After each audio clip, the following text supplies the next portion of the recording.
Hey lads, how big are your balls? No really, how big are they? It's important because it says something profound about human behaviour. Big balls are a sure sign that some of your female ancestors have been a little less than faithful. Small balls, on the other hand, means the opposite. The reason for this slightly disturbing piece of information comes down to two words. Sperm Wars.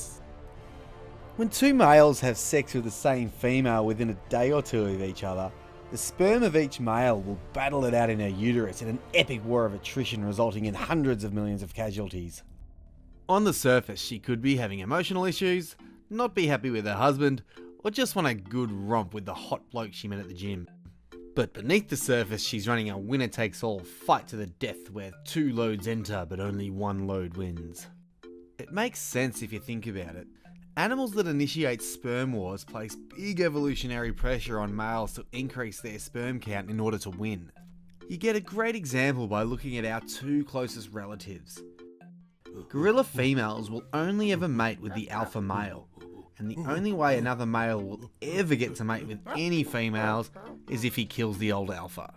Whereas chimpanzee females will mate with almost every male member of the group, often sneaking off to do it in secret in case the alpha comes along. It comes as no surprise that gorilla balls are tiny, but chimp balls on the other hand, well, let's just say they're f***ing huge. Humans for that matter happen to come smack bang in the middle. Wait a minute, you said you'd tell us why people cheat, not how they have big balls, you weirdo. Yeah, I want to know. Yeah, don't get your flippers in a moist. First, let me say, if your partner is cheating on you, it could be for a number of reasons. Every situation is different, and everyone is unique in their own way. This video is about the evolutionary reasons behind infidelity, not why your boyfriend is a bastard or your girlfriend left you for your brother. It's purely general. For a bit of a backstory, go check out my video, The Real Difference Between Men and Women. I'll leave a link in the description, and it even has a fun little cartoon at the start. Essentially, men tend to cheat in order to spread their seed far and wide and have as many children as they possibly can. Women, on the other hand, tend to cheat because they are looking to trade up and find a better partner. As mentioned, these are generalizations and not hard and fast rules. However, the pattern is clear and it's the same across all cultures to a varying degree. When asked, men report cheating because it was fun, or due to a momentary lack of judgment. They may be unhappy with the amount of sex they are getting, or just desire something new and exciting. Men are a lot less likely to fall in love with the woman they're having an affair with, and a lot more likely to cheat on a one-night stand. They are also a lot more likely to state that they are happy in their current relationship, regardless of their infidelity. Women, when asked, are a lot more likely to report having an affair due to an emotional connection. They are more likely to cite loneliness in their relationship as the reason for infidelity, and much more likely to fall in love with their secret partner.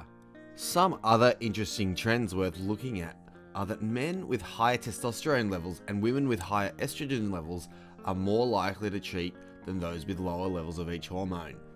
Wealthier men are also more likely to cheat on their wives than poor men, and women are a lot more likely to cheat when they are ovulating and most likely to get pregnant.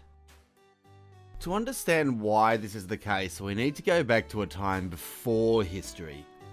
As we evolved in small tribes, the role of males was to lead and to gather resources, while the role of females was to have children, raise families, and keep the tribe together as social glue.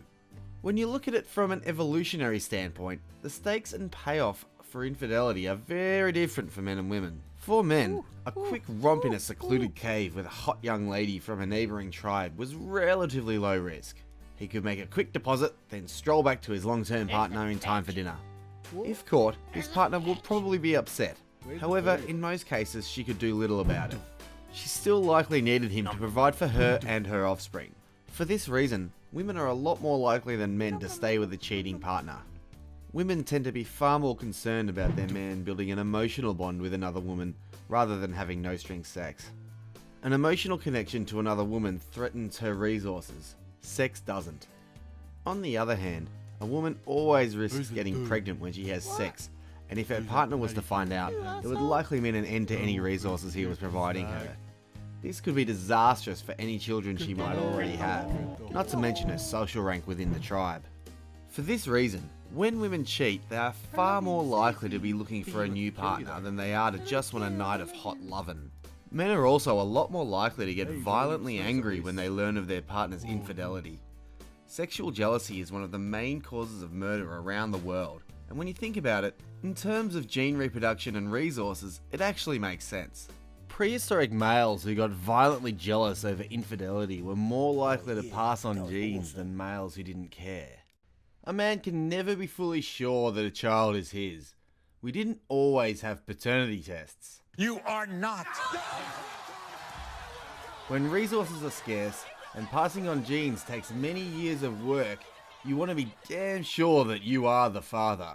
You are the father.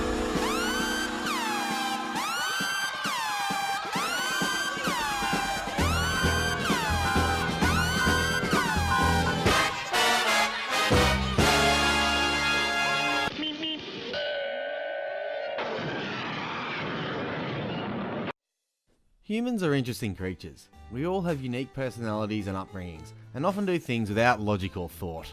Some women cheat because they just want a night of sex with a hot young cad. Some men cheat because they just want to fall in love with a new partner.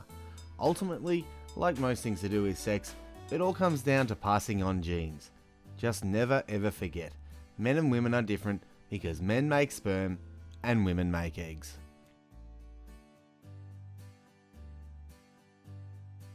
Thanks for watching. If you enjoyed it, don't forget to leave a comment, like, and subscribe.